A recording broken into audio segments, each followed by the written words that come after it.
प्रणाम करती हूँ अपने गुरु महेश्वर शिव के चरणों में। माता भवानी के चरणों में मेरा प्रणाम है। इस कालखंड के प्रथम शिव शिष्य साहब श्री हरिंद्रानंद जी के चरणों में मेरा प्रणाम है। शिव शिष्य परिवार की शक्ति दीदी नीलम आनंद के चरणों में मेरा प्रणाम है। शिव गुरु कारवां के माध्यम से हमसे जुड़ने वाले, हमें देखने वाले आप सभी को मेरा प्रणाम है। पुस्तक अनमिल आखर के माध्यम से हमने जाना कि साहब बचपन से ही चमत्कार सीखना चाहते थे। परमात्मा और उसकी दुनिया क्या है और क्या एक साधारण जीव परमात्मा तक पहुंच सकता है, ये जानना चाहते थे।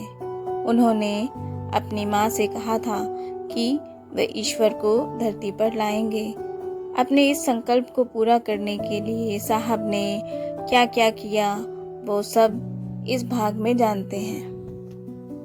चमत्कार सीखने की शुरुआत साहब के आवास से हुई। एक रात वे आवास के पिछले दरवाजे से निकलकर अचानक अपने अध्यापक के कमरे में जा पहुंचे। साधना और सिद्धियां सिखलाने की जिद करने लगे। बाल हट के आगे अध्यापक झुक गए। बाबूजी को पता ना चले, इस शर्त पर वे तैयार हो गए। योग और साधना की कुछ पद्धतियां ऐसी थीं जिन्हें सामान्य व्यक्तियों को नहीं बतलाया जा सकता था, लेकिन साहब अपनी लगन और परिश्रम के बल पर सब सीखते रहे। साहब के भीतर कुछ जानने और समझने की इच्छा शक्ति कभी आसक्त नहीं हुई। कुछ दिनों तक यह सिलसिला चलता रहा। साधना जगत की कुछ सिद्धियां प्राप्त कर लेने लगे तो साहब का आत्मविश्वास और बढ़ने लगा। एक रात की बात है, बरामदे में बल्ब की धीमी रोशनी फैली थी। वे दबे पांव अपने अध्यापक के कमरे में पहुंचे ही थे कि कानों से माँ की आवाज़ टकराई, बड़कू कहाँ जा रहे हैं। आवाज़ सुनते ही वे बिजली की तरह दौड़कर अपने कमरे में पहुंचे, जहां बाबूजी पहले से ही साहब की प्रतीक्षा कर रहे थे। पूछा गया, कहाँ गए थे इतनी रात को? साहब ने अपनी प्रवृत्ति के अनुसार पूरी बात सच सच बता दी। देर रात तक जागने के कारण साहब को सुबह देर तक सोने की आदत बन गई थी। जब साहब उठे तो देखा स्टाफ क्वार्टर के दरवाजे के पास अनुसेवक बैठा था। वे उसके पास गए और पूछा, चाचा, मास्टर सर कहाँ गए? उसने जवाब दिया। साहब ने उन्हें हटा दिया। सुबह की गाड़ी से वे घर चले गए। अध्यापक के चले जाने से साहब का मन भी उदास हो गया। ऐसा लग रहा था मानो कोई प्यारा खिलौना है जो खो गया है। अब तक अध्यापक द्वारा दी गई विभिन्न साधनाओं के प्रयोगों द्वारा प्राप्त अनुभूतियों ने किशोर व साहब की चाहत को और भी तीव्र कर दिया था। सन 1961 की बात है। साहब की आंखें अनंत आकाश को निहार रही थी। उनके मन में विचारों के प्रवाह सलिल थम नहीं रहे थे। एक के बाद एक आते और सागर की तरंगों की भांति तिरोहित हो जाते। चारपाई पर अधलेटे हुए साहब के मन में अचानक एक स्थानीय मशहूर अघोरी का ख्याल आया। बस क्या था, माँ के पास पहुँचे। एक मित्र का नाम लेते हुए कहा, मैं अपने दोस्त के यहाँ जा रहा हूँ। माँ उस मित्र से परिचित थी। वह हम उम्र दोस्त 2 किलोमीटर पर बहती पहाड़ी नदी के पास के गांव में रहता था। कल सुबह मैं वापस आ जाऊंगा, साहब बोले। नदी के तट पर शमशान भी था। माँ ने हामी भर दी। कदम अनायास ही चल पड़े उस ओर। रास्ते में हल्की बारिश की फुहार आरंभ हो गई थी।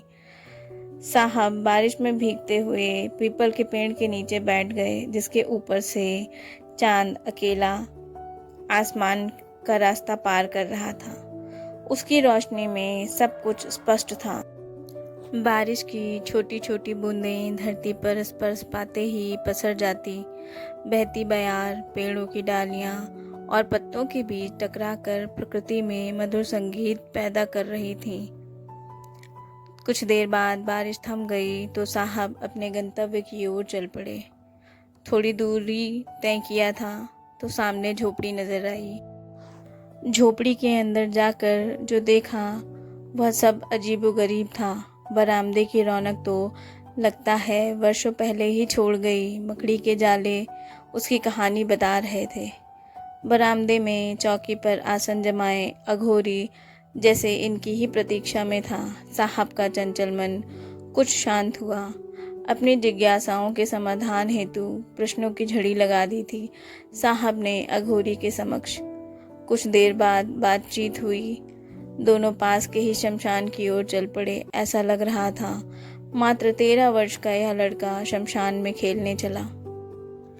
रात की नीरवता और शमशान का भयावह सन्नाटा किशोर साहब के भीतर उन्माद पैदा कर रहा था। बस वैसे ही जैसे बरसात के बाद नदी अपने उफान पर होती है। काल अपने गर्भ में एक नए हरिंद्र की रचना कर रहा था। दोनों की चाल समय की रफ्तार से कम नहीं थी।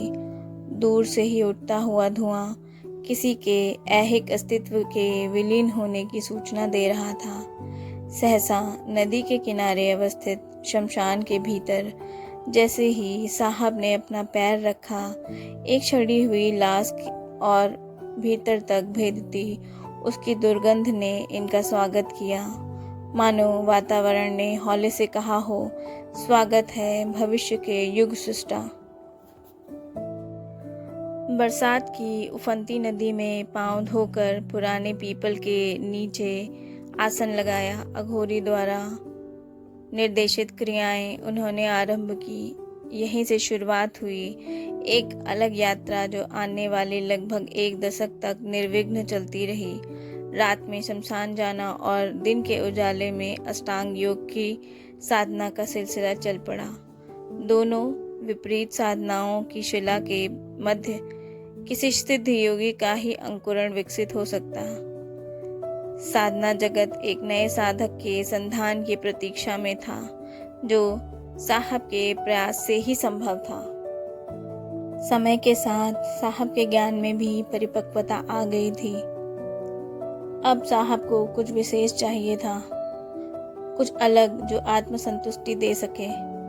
गुरु का साथ मन को रास नहीं आ रहा था। साहब ने अनुभव किया कि उक्त अघोरी बरसाती पहाड़ी नदी की तरह है, जिसकी गहराई दूर से अधिक दिखाई पड़ती है, किंतु नदी में उतरने पर उसकी वास्तविकता का भान हो जाता है। बाबूजी का स्थानांतरण बिहार के विभिन्न जिलों में होता रहा। साहब भी उन शहरों के लगभग सभी शमशानों में घूमते रहे, भटकते रहे। जीवन का प्रवाह उन्हें सहरसा ले आता है। यहाँ उनका दाखिला सहरसा जिला स्कूल में हुआ। शुरुआत में तो साहब नियमित रूप से स्कूल जाते रहे, पर मन में शमशान साधना की ललक भीतर ही भीतर पुष्पित होती रही। आखिर उन्हें सहरसा जेल के नज़दीक एक शमशान का पता चल ही गया। एक दिन मौका पाते ही साहब अपनी मनपसंद दुनिया की सैर पर निकल पड़े। शमशान के पास से रेलवे लाइन भी गुजरती थी। छुक छुक करती ट्रेन आ जा रही थी। इंजन से निकलता धुआं शाम की गोधूली में एकमय हो रहा था। सामने से ही 3 व्यक्ति बातें करते हुए साहब के नज़दीक आ रहे थे। नज़दीक आते हुए एक ने कहा, यहाँ का क्या कर रहे हो बाबू? शाम हो गई है, जगह ठीक नहीं है, अपने घर जाओ। साहब ने अपना परिचय देते हुए कहा, मेरा नाम हरिंद्रानंद है। मेरे पिताजी यहाँ शिक्षा पदाधिकारी हैं। क्या आप भी शमशान आए हैं? मतलब दूसरे व्यक्ति ने आश्चर्यचकित होकर पूछा, क्या तुम भी यहीं आए हो? साहब के होठों पर स्निग्ध मुस्कान की हल्की सी रेखा पसर गई। बोले, हाँ, मैं कुछ वर्षों से शमशान आता हूँ। वैसे यह शहर और शमशान दोनों ही मेरे लिए नए हैं। थोड़ी ही दूरी पर खुले मैदान में मेरे पिताजी का सरकारी आवास है। आप लोग अगर मेरे डेरे पर आएंगे तो मेरे पिताजी से भी परिचय हो जाएगा। उनकी बात को बीच में ही रोकते हुए एक ने कहा कि कल शाम में आऊँगा। धीरे धीरे आपसी परिचय की परिधि बढ़ी। एक दिन तय हुआ कि गर्मी की छुट्टी में कहीं घूमने चला जाए। आपसी बातचीत के बाद निर्णय हुआ कि मुंगेर घूमा जाए। वैसे भी मुंगेर एक रमणीक स्थल माना जाता है। अपने सयाने शमशानी मित्रों के साथ साहब मुंगेर चले। गंगा के घाटों पर बैठे साधुओं अघोरियों से दिन में बातचीत होती और रात में धर्मशाला का आश्रय। जमालपुर पहाड़ियों की श्रृंखला से घिरा हुआ है। यहीं पर ऊपर काली माँ का एक मंदिर है जहाँ रात्रि में कोई नहीं रहता। एक दिन जमालपुर रेलवे कॉलोनी एवं अन्य स्थानों का भ्रमण हुआ। साहब ने मध्य रात्रि में काली माता के मंदिर जाने का निश्चय किया। साथ आए सहयात्री तैयार नहीं हुए। उन्होंने कहा कि आज तो चांदनी रात है, शमशान की साधना तो कृष्ण पक्ष की चतुर्दशी या अमावस्या को होती है। पहाड़ पर चढ़ने के लिए एक टेढ़ी मेढ़ी पगडंडी है जिस पर दिन के उजाले में नहीं जाया जा सकता है। साहब बोले, मैं पगडंडी से नहीं पहाड़ से होकर के जाऊंगा। साहब का मन खिन्न हो गया। मित्रों ने जब जाने के लिए मना कर दिया तो साहब ने खुद ही जाने का मन बना लिया। जैसे ही रात ने अंधेरे का आंचल ओढ़ा, साहब का निश्चय दृढ़ होता गया। रात के सन्नाटे में पहाड़ के शिखर पर अवस्थित काली माता के मंदिर का रास्ता कठिन था। बड़े बड़े दैत्याकार पेड़, बड़ी बड़ी शिलाएं और उस पर से खड़ी डाल देखकर कच्ची उम्र का अनुभव भयभीत हो उठा। हालांकि डर ज्यादा देर तक ठहर नहीं सका। चढ़ना कठिन था, पर इसके बावजूद साधना की प्रबल इच्छा थी साहब के मन में। पाथे साथ हो तो कठिन डगर भी तो आसान हो जाती है। यहाँ तो साहब का पाथे स्वयं साधनाएं थी, अटूट संकल्प था। चढ़ाई शुरू हुई। चढ़ते चढ़ते साहब की हाथ की हथेलियां छिल गई, पांव थक गए, पर नहीं थका था तो उनका मन। कठिन संघर्ष के उपरांत मंजिल तक पहुंचे। पर्वत पर चल रही मंद मंद पुरवैया ने शरीर की विश्रांति को दूर कर दिया था। मध्य रात्रि को माँ काली के दर्शन किए। एक विशाल पत्थर का चुनाव किया ताकि साधना की जा सके। ऊंचे पहाड़ पर स्थित यह मंदिर शाम से ही निर्जन हो जाता था। रात्रि के द्वितीय पहर में वहां फैली निर्जनता और निस्तब्धता एक ऐसे अलौकिक एहसास का भेदन करती जिसके रहस्य का पता नहीं था। यह सिलसिला चलता रहा। 2-3 दिनों के बाद सभी सहरसा लौट आए। अध्ययन से अवकाश के क्षणों में सानिध्य लाभ के लिए अक्सर साहब इलाकों के तांत्रिकों अघोरियों के निकट जाया करते थे। हालांकि विचारों और पद्धतियों की भिन्नता ने इन्हें सबसे पृथक रखा था। मन को किसी का साथ रास नहीं आया। अज्ञात के ज्ञात की भूख ने कई हाथ पकड़े तो कई हाथ छोड़े। शहर के बाहरी हिस्से में अवस्थित सहरसा के शमशान में लगातार 3 वर्षों से जाते रहने के कारण साहब की मित्रता अपनी उम्र से काफ़ी बड़े साधकों से हो गई थी। शमशान भूमि में रात्रि की नीरव शून्यता के बीच आसपास की हलचल से समाधिस्थ साहब की आंखें खुल गई। साहब ने देखा कि एक साधक शमशान के बाहर प्रस्थित हो रहे हैं। साहब ने पूछा, कहाँ जा रहे हैं? उत्तर मिला, साधना हो गई, अब घर। अभी रात शेष थी। साहब उनकी मनोवृत्तियों से परिचित थे। हंसकर पूछा, साधना समाप्त हो गई या नशा? साधक ने लौटते हुए कहा, आप तो जानते ही हैं, मैं बिना शराब के यहाँ नहीं आता। शराब और शमशान दोनों मेरे लिए एक दूसरे के पूरक हैं। जब तक नशे में रहता हूँ तब तक मौत और मृतकों की दुनिया का भय नहीं होता, पर जैसे ही नशे से बाहर आता हूँ, जीवन और मृत्यु के बीच का अंतर मुझे यहाँ ठहरने नहीं देता। मेरे पास पर्याप्त पैसे भी नहीं हैं। इस पर साहब ने उससे कहा, अगर मैं आपके लिए पैसों का बंदोबस्त कर दूं तो क्या आपकी साधना इस छोटे से अंतराल के बाद पुनः प्रारंभ हो सकेगी? साधक ने कहा, छोड़िए इन बातों को, अब घर जाने दीजिए। आधी रात को मेरे लिए भला शराब कहाँ से आएगी? आप पैसे की चिंता ना करें साहब। इतना कहकर अपनी जेब से पैसे निकाले और उसके हाथ में थमा दिया। चूँकि साहब एक उच्च पदस्थ पदाधिकारी के पुत्र थे, इसलिए जेब खर्ची के लिए साहब के पास कुछ पैसे रहा करते थे। उसने हवा में हाथ उठाया। थोड़ी ही देर में शराब की बोतल सामने थी।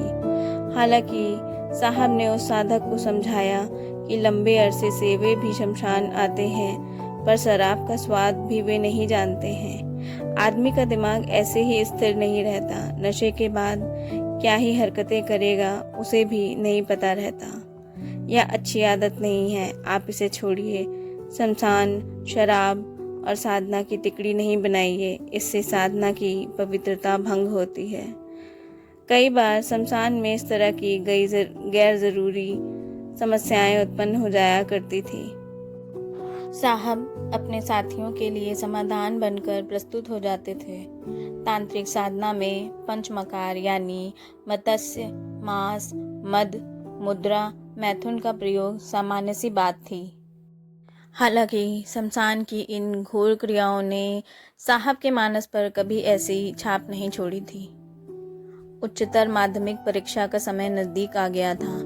बाबूजी की डांट और माँ के करुणा युक्त क्रोध के कारण साहब कभी कभी अध्ययन में रुचि ले लेते थे, किंतु अधिक समय तंत्र मंत्र, योग, साधना, आराधना, ईश्वर एवं चमत्कारिक घटनाओं की पुस्तकों को पढ़ने में ही देते थे। बच्चों की शिक्षा के प्रति गंभीर बाबूजी स्वयं साहब को पढ़ाने लगे। 2-3 महीने तक लगातार बाबूजी के दिशा निर्देश में किया गया परिश्रम सार्थक रहा। साहब उच्चतर माध्यमिक परीक्षा में सफल हुए। बाबूजी ने हंसकर कहा, कौन कहता है बड़कू पढ़ने में मन नहीं लगाते। बेटे की सफलता ने माँ के आंखों के किनारों को भी भिगो दिया था। सूरज अपना तेवर बदलना शुरू कर चुका था। धरती आग उगलने लगी थी। गर्मी ने सड़कों को सुनसान बना दिया था। ग्रीष्म ऋतु की शुरुआत हो चुकी थी। साहब अब 15 वर्ष के हो चुके थे। एक दिन किशोर व साहब शहर की सड़कों और गलियों को पार करते हुए वहां पहुंचे जहां मनुष्य चिर शांति को प्राप्त करता है, जो उसका अंतिम आश्रय स्थल है, और वहां से उठा लाए एक अधगीला नरमुंड। न समाज का भय, न अपने पढ़े लिखे संभ्रांत परिवार के तिरस्कार का। घृणा और भय से तो उनका मन बाल्यकाल से ही मुक्त हो चुका था। साहब ने दबे पांव घर के भीतर प्रवेश किया। आराम कर रहे नौकर को धीरे से पुकारा और अपने पास आने का इशारा किया। वह इनकी मानसिकता से परिचित था और इनके कारनामों का सहयोगी भी हुआ करता था। वैसे साहब के प्यार और आदर ने उसे भी कृतज्ञ बना दिया था। नरमुंड देखकर उसके तो रोंगटे खड़े हो गए। सहमते हुए पूछा, कहाँ से ले आए ये आदमी की खोपड़ी? बाबूजी को पता चलेगा तो बहुत डांट पिलाएंगे। नाक भौं से कोड़ते ही सही, पर साफ सफाई में उसने मदद की। खोपड़ी की सफाई के बाद वह सीधा अपने कमरे में चला गया, जैसे उसने कुछ देखा ही नहीं हो। हालांकि उसे आने वाले तूफान का अंदाजा हो गया था। इधर साहब ने अपने कमरे में नरमुंड पर सुगंधित पाउडर छिड़का, सेंट का स्प्रे किया और शीशे की अलमारी में रख दिया। उसकी दुर्गंध से पूरा घर परेशान हो गया। सबको समझते ये देर न लगी कि यह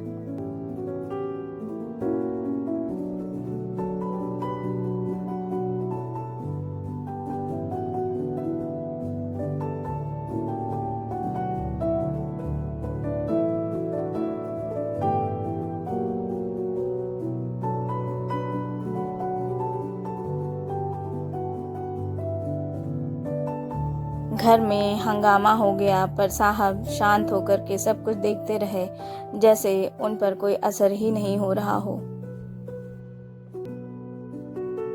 घर के बड़कू अब बड़े हो गए थे, कॉलेज के विद्यार्थी होने जा रहे थे।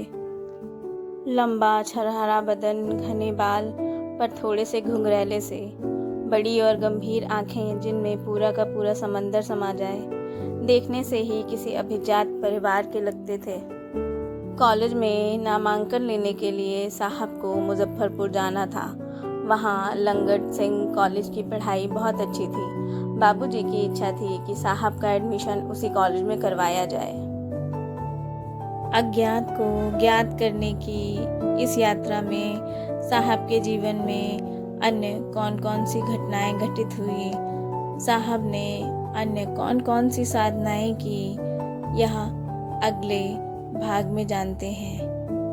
शिव गुरु कारवां से जुड़ने के लिए आप सभी का आभार।